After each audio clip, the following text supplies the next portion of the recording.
What's going on, guys? Sean here from Hammerhead Garage, coming at you on Sunday night, the 29th of December, 2019. It's probably going to be the last stream of the decade and the last one for this year. So bear with me here. Got a couple things to talk about tonight. The main focal point or topic for tonight is why boost a stock engine. I had a few questions this week on Facebook. I actually had put a picture of Keith Black. I don't know if you guys know who Keith Black is, but he had a race shop, let's say in the 60s, and he bought a whole bunch of blocks off Chrysler for 26 Hemis, and he made race car engines. And he still sells parts and pistons and whatnot. But anyway, he had a poster up there that said, basically the caption read, if you need a turbocharger, your engine wasn't built properly.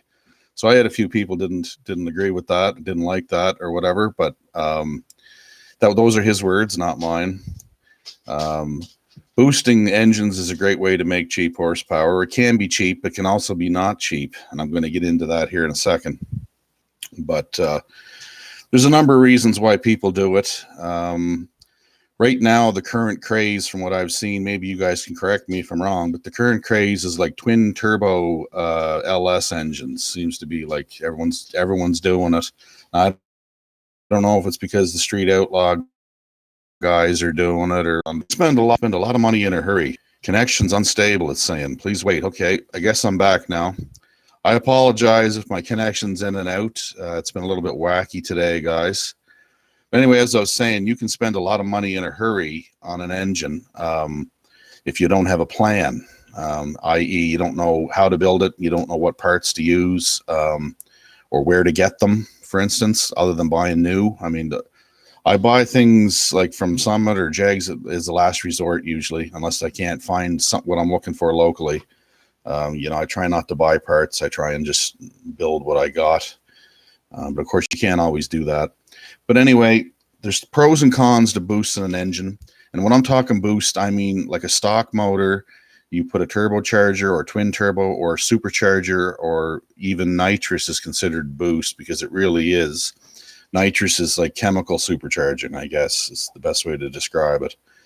But anyway, there's a few guidelines you can follow when you're building an engine.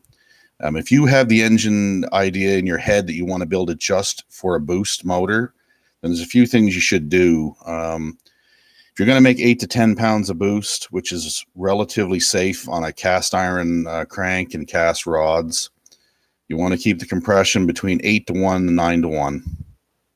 Now, that being said, I have seen some guys get away with 10 to 1 with low boost levels, like 4 PSI. But to me, it just doesn't make sense because you're going to pay $3 or $4 grand for this turbocharger boost or supercharger setup.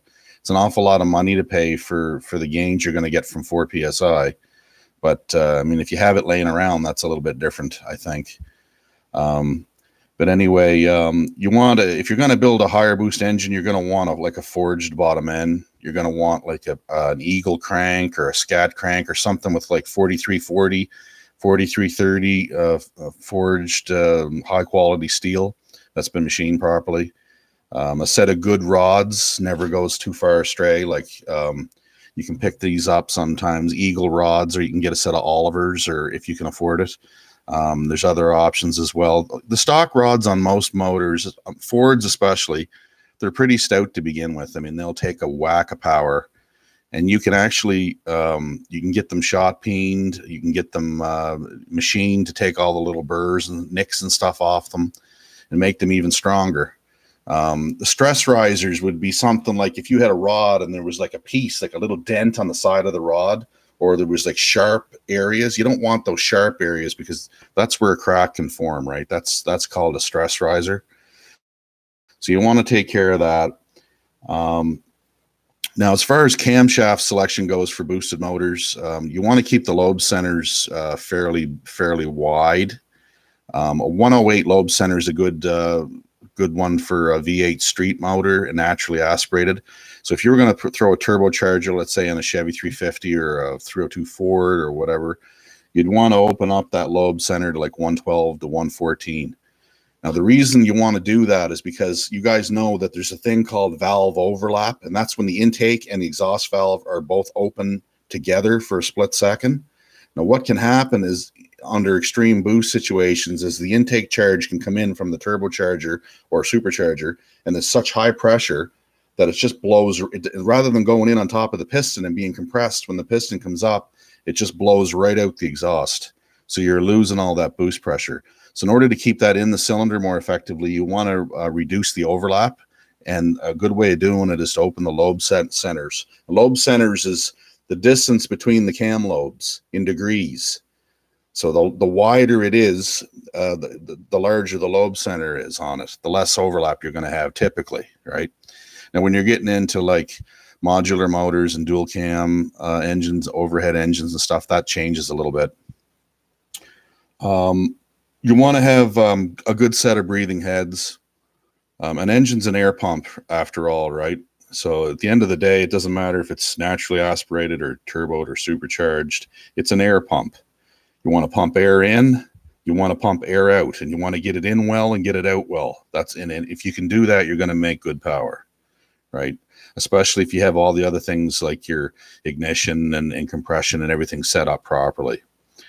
But a good rule of thumb is you want a good breathing engine. You want a nice wide open intake track and a good exhaust to get the burn mixture out of there.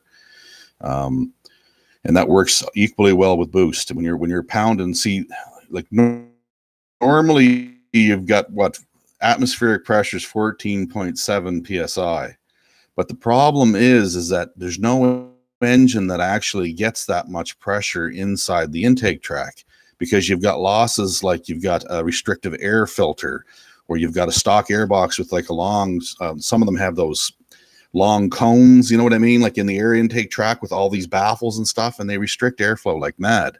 So instead of getting like 14.7 in there, you're getting like, I don't know, 13 or 12.8 or something in there. So you're not getting full pressure in there. And so what a supercharger or turbo is doing is it's forcing the engine to breathe. It's saying, look, I don't care if you want to go in there or not, you're going. That's all there is to it. So it crams that air in there, right? And what the end result is that it drags more fuel in with it. So then your inside of your cylinder, the mixture density, the charge density is very, very compacted, very rich, very, very high mixture compactness. And then when that plug fires, it gives the piston one hell of a shove. And that's why you have to have a stronger bottom end, a stronger, better bearings, a better crank, better rods, because you're putting a lot more cylinder pressure in there, right? Guys like turbos, that seems to be the big fad now. The reason why is because basically when you're off the boost, the engine's just running around normally, like a normally aspirated engine. You can get good fuel economy out of a turbo setup, believe it or not. When you're not in the boost, you can get really good economy out of it. Turbochargers work really well on smaller engines, like a 4-cylinder and a 6-cylinder. I had a 1985 V65 Sabre that I had an Eaton M45 supercharger that I built at school, and through a Mikuni, a 44 millimeter Mikuni, and it was a really good setup. The thing made a ton of power. It was a blow-through setup that I had built. But turbochargers, they like smaller motors. I think that's why a lot of guys are going twin turbo on a V8, because it's larger. It's a larger engine. So to reduce lag, what they call, you guys have heard the term turbo lag, which is basically you whomp on the gas pedal and there's like a little delay until she picks up and she starts grabbing and going, right? So in order to reduce the lag, they put twin smaller turbos usually, or one big turbo. But yeah, it's got its place for sure. Another thing that's a good idea if you're going to build an engine for boost is you want to have a really good set of studs. I wouldn't use stock head bolts. ARP are good, but I'd use studs on a boosted motor. And get yourself an MLS head gasket, like a metal layer head gasket or something really beefy. Even O-ringed. I've even seen engines that have O-rings machined into the block, into the head surface, to help clamp that head together, right? Because like I said, the boost pressures are so much higher. your risk of blowing a head gasket increases, right? And you're going to need a really good ignition. I mean, the stock ignition, most of them will do the job just fine because pretty well everything nowadays is electronic. So a stock ignition usually would work. MSD, you know, whatever you're going to use, just make sure it's really good and it provides a nice hot spark, because when you've got all that mixture crammed in there, man, you're going to want to light her off. You want a good spark to hit that. I would recommend too that you close the plug gaps up a little bit. It'll help the ignition burn all that fuel. Some other things are, so a turbo can be very fuel efficient. That's why guys use them. There is a con though, and the con is that turbos generally put a lot of heat into the oil, okay, because they're cooled by oil, and they generally put a lot of heat into the oil. Unless you have an oil cooler or something like that, it can be hard on bearings. So that's one thing. Another thing too with turbos is that, like for instance, my Ranger, there's no room for the turbo intercool piping in that engine bay. It's so small. So unless you've got room for all that piping, if you're going to run over 6 or 7 pounds of boost, I think most of them recommend you use an intercooler, and that can be like a water intercooler or an air intercooler. Guys have used both and do use both, but intercooling basically cools that air charge down before it's pressurized and sent into the engine. So it's a good idea. Superchargers are good in the fact that they don't give any lag. There's no turbo lag. If you've ever driven a supercharged vehicle, when they tromp down that pedal, man, you're moving. Like that sucker winds up, and and especially if it's at like a 1-to-1 ratio, which means the blower pulley and the crank pulley are the same size, so it's 1-to-1. That sucker's going to be gone. And that's the basis of most of the early superchargers were Roots style 1960s. But the Roots style screw supercharger has improved a lot in the last decade. They've made better rotor designs in there now with better sealing of the rotors. There's now triple screw rotors and stuff in there, and they make a lot of grunt. The problem with them is that they're not fuel efficient. And also, it takes power from the engine to turn them. And how much power depends on how big the blower is and how much boost you're trying to push through it. Again, though, another problem with the Roots style blowers is that they tend to beat up the air a lot because you got those 3 rotors in there. They tend to pound the air, so that produces heat, which really is not beneficial. You want to have as cool a charge as you can get into the cylinders. A cool, dense charge that's full of fuel and air is going to be the best bang for your buck. But a supercharger does produce a lot of torque, like tremendous torque, right down where most people drive their cars, which is low to mid RPM, like from off idle to 4,500 RPM. I mean, they make a pile of torque, which is really cool. But they're quite expensive. They're not cheap at all. I think the last time I looked at a blower for a 302 Ford, it was like, by the time you got it to Canada, it'd be $4,500 and change. So, I mean, you really got to weigh the pros and cons to it, I guess. But a lot of guys now are buying these eBay turbos, like these cheap Chinese turbos, and I guess they're getting better. From what I've heard, they've improved from the very first ones they put out.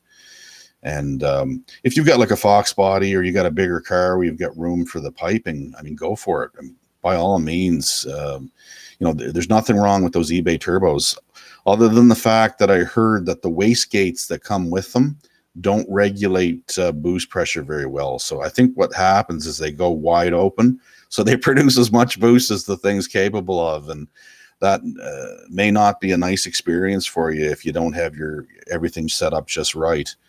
If guys are running higher boost pressures, generally they're into water methanol injection too, which it cools the charge down so you don't get detonation.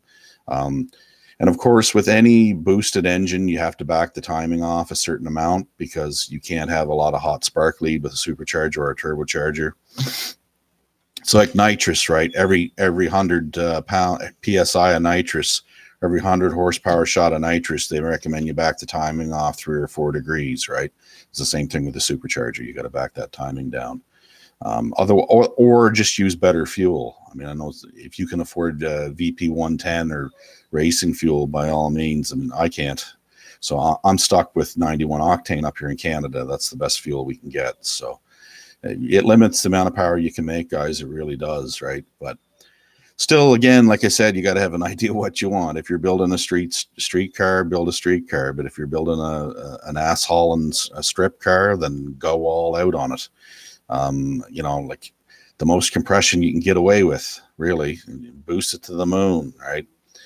But there is always you got to pay to play, and there's always a side effect. Heavily modified, heavily boosted engines generally don't stay together for long periods of time. But again, they're not really meant to. They're meant to be have the guts kicked out of them and then to be torn down and rebuilt, right, on a regular basis. I knew some guys that used to get, I don't know, 25 or 30 passes out of an engine, and then they'd haul it right down to the crank and they'd start building it. They'd build it up again, right? They'd measure stuff and replace all the crank bearings, rod bearings. They'd go through all the rods, make sure they're straight. They check the lobes on the cam. They check they replace, just take the valve springs off the head, throw them in the garbage, and put some new ones on, because valve springs they go flat when you're revving really high like that, right? But I'm not saying don't do it. It's just it can be very expensive to do it. And like I said, if you're going to stick with the stock engine, keep the boost at a normal level. Boost is kind of like what I would imagine crack cocaine's like. I'm not a drug addict by any stretch. I never tried crack cocaine, but you get 8 pounds and you're like, okay, yeah, 8 pounds, cool. Then you put 10 pounds of boost in there. It's like, oh, wow, 10's pretty cool. So then you try 12 and it's like, oh, wow, 12 is really awesome. I wonder what 15's like. So you try 15 and then it's like, you just keep going up and up and up. And if you don't get a handle on that, you're going to be in for a very disappointing, very expensive barrel of smashed up engine parts that you're going to only be able to probably get scrap money for. So, you know, I mean, you don't have to agree with me. That's fine. I don't, you know, pretend to know everything. I've had 2 boosted engines in my life and they do work good. Enjoying a nice coffee, guys, so I can kind of stay awake. Like I said, Sunday night is the night I like to go out and check other people's streams out after my stream. There's a few I go and watch, so I'm just enjoying a nice coffee. I hope you'll just let me have a couple sips here. And of course, this is my dog Dutch, and he's whining because he wants to go outside, don't you, buddy? Yeah, you're just a big baby. Yeah, old Dutchy. He's 13 this year.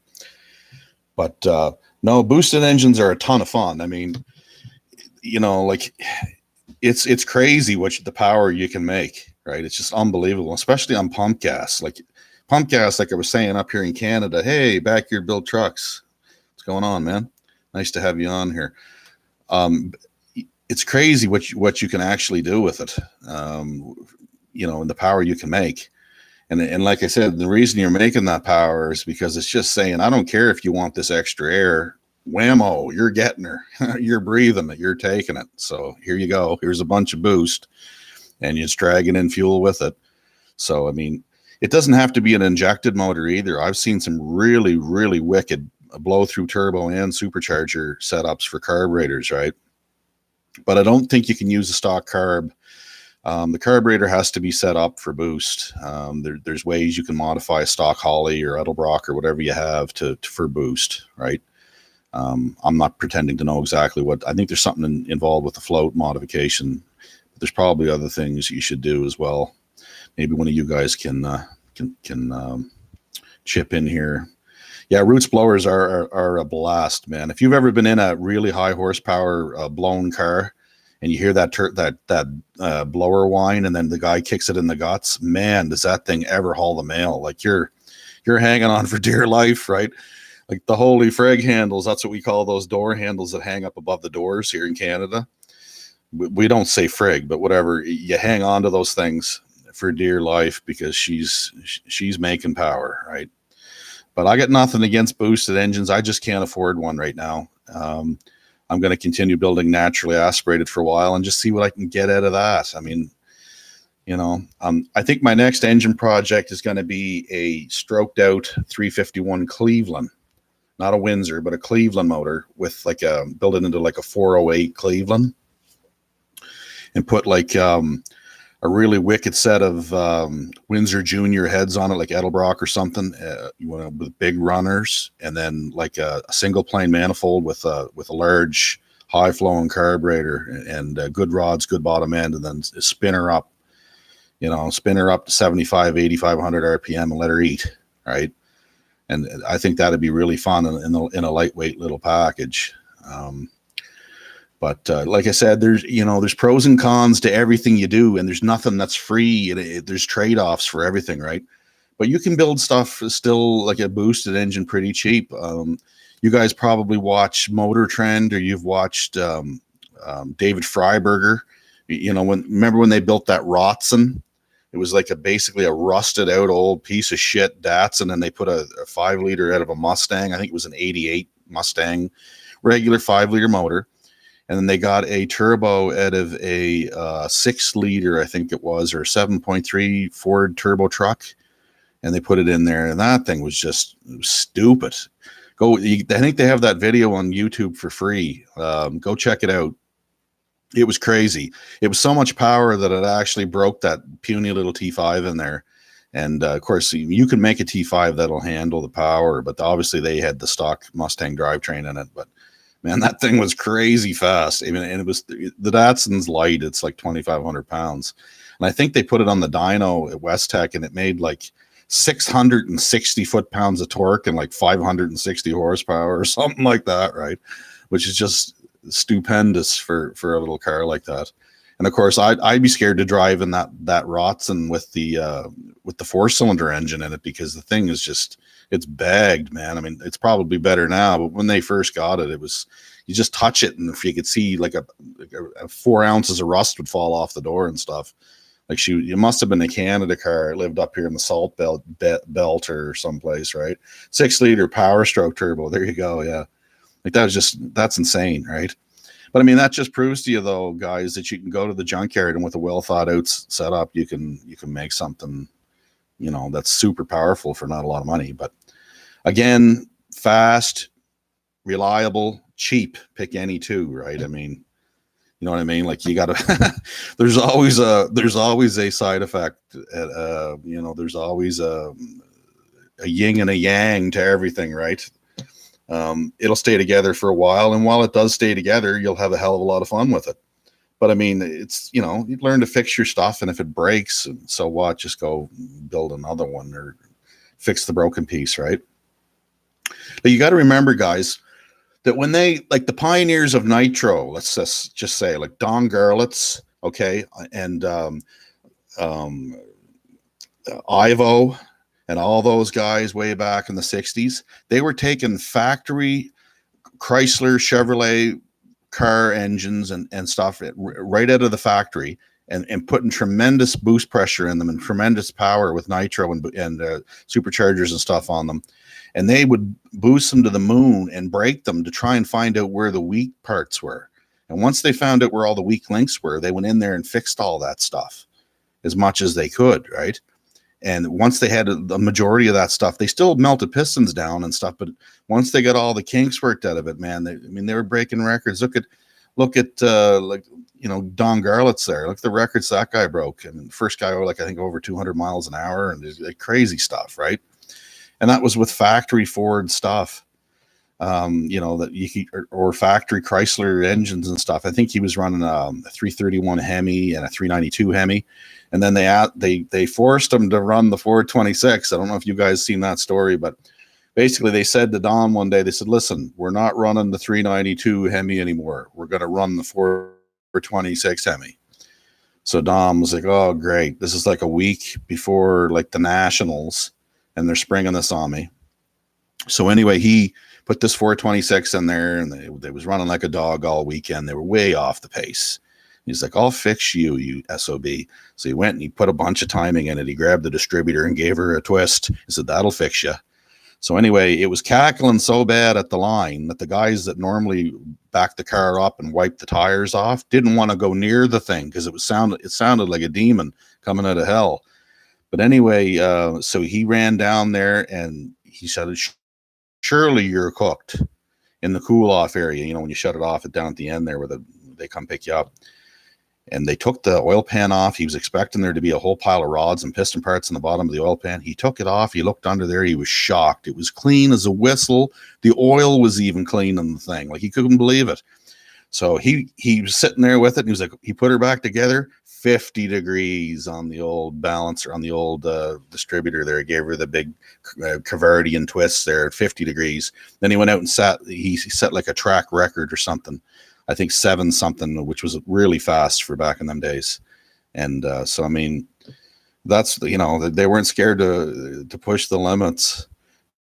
You know, nitros, I don't pretend to know anything about nitro. I've never ever ran it. I've been at tracks where there was some nitro cars and bikes running, but don't know nothing about it. It's a whole different animal. So is methanol and alcohol, stuff like that, right?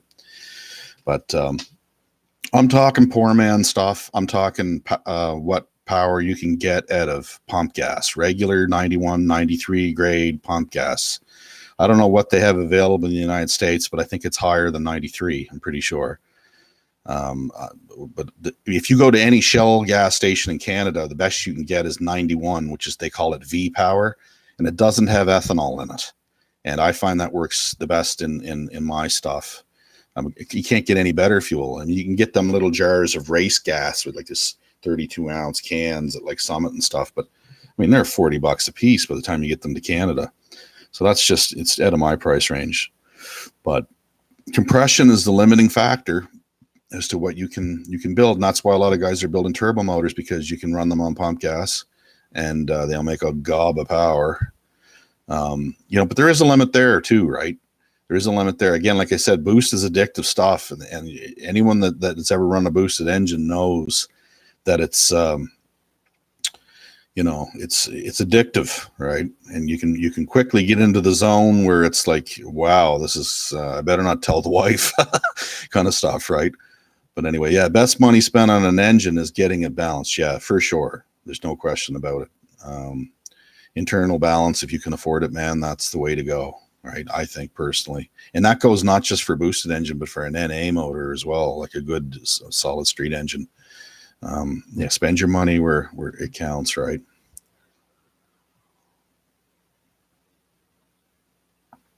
But anyway, yeah, so those are just some of my thoughts on boosted stuff. You guys like Skull Garage, go check out their channel. Colton's running on S10. He's got twin turbos on that. I'm not sure what that engine configuration is now. I think it's 400 and something. It's a stroked 400, but it runs really, really well. Like they're getting that combination dialed in. I think he's been in the 6s in the 8th mile with that thing, and they're really getting that thing together. So, you know, and I think they're just using stock like eBay turbos on it. But I think what I heard last was Justin was saying was that they're a little bit small. They're going to go to a larger twin turbo setup because they think that's the bottleneck right now. Because he's got some pretty good breathing heads on it.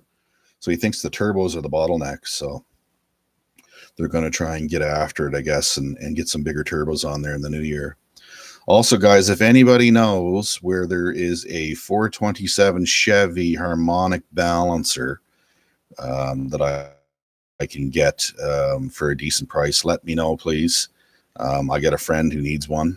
He's building an engine. The parts are pretty hard to find around here, you know, where I'm at. So there's complete engines for sale here, but there's not a lot of parts for 427 Chevy, internally balanced 427 Chevy. But any case, yeah, so chime in here, guys. Anyone that has any questions or wants to bring up another point or whatever, we can talk about it here. I'm not in any big great rush or anything. I'm just enjoying my coffee here. It's still hot.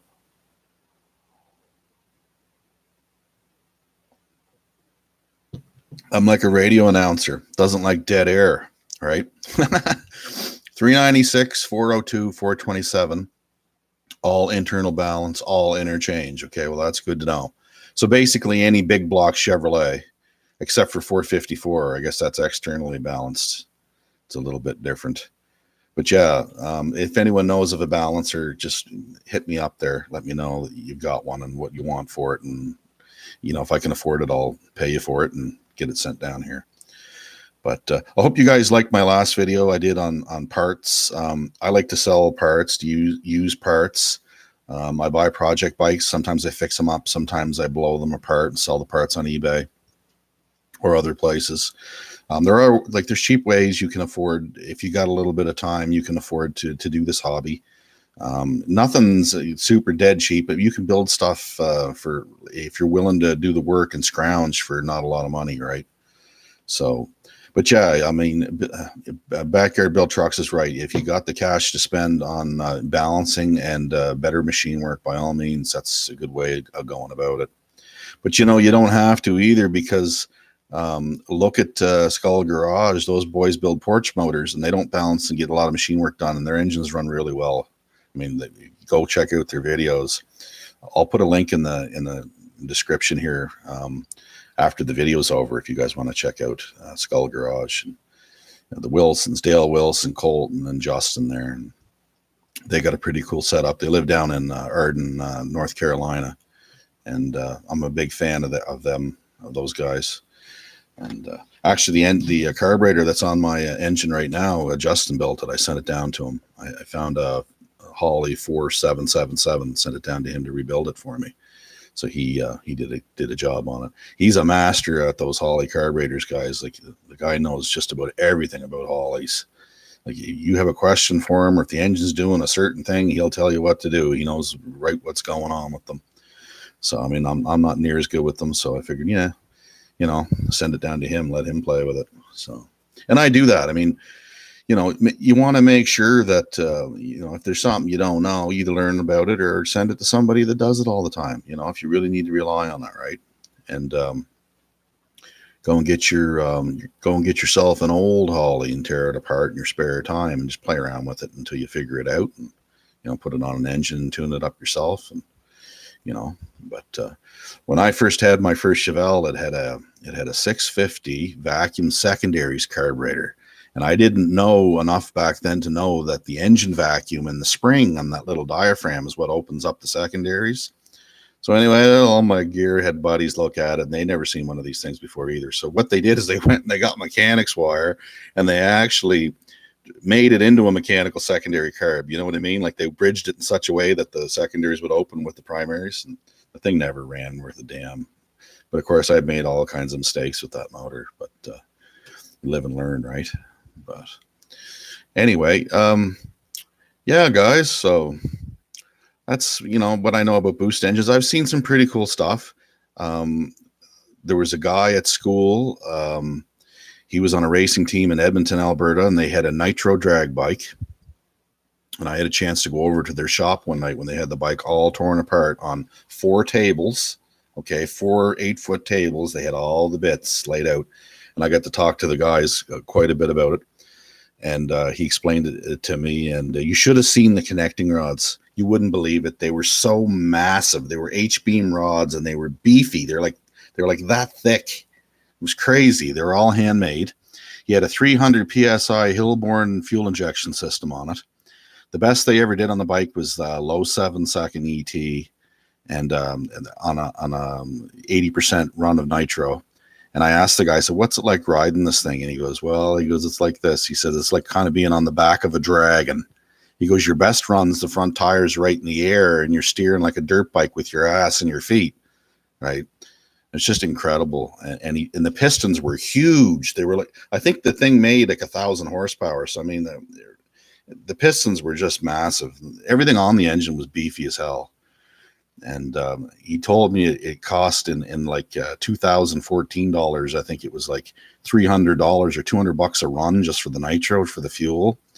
And he said by half track, there's 44 amps of power going into each spark plug. And by half track, the ends of the plugs have eroded right off. And it's just basically a welding rod, and the engine's dieseling, which means if you just cut the spark, it'll keep running because it's dieseling. So you have to cut the fuel and the spark in order to kill that thing. It's just unbelievable.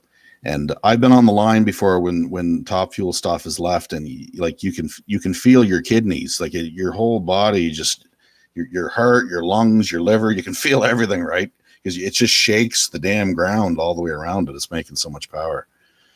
But in any case, it was kind of cool seeing it firsthand, right? And I was in motorcycle school at the time, so it was even cooler to see something that high performance. But yeah, so anyway, I'll cut her off on the off chance that I might be boring people here. I don't think I am, because I had a little bit of insight this week from a few people that told me that they're really enjoying my Sunday night streams. So hey, cool. If you guys enjoy them and I'm not boring the shit out of you, I'll keep doing them. So it's that simple, right? But anyway, I'm going to cut her off, and I want you guys all to have a good night, good holidays, enjoy yourselves, and be prepared and be tuned in to this channel, because we're going to do some crazy shit here in the new year. So well, I appreciate every one of you for sure, right? And to me, the hot rod community, we're all just basically a bunch of brothers anyway, right? So ancestors.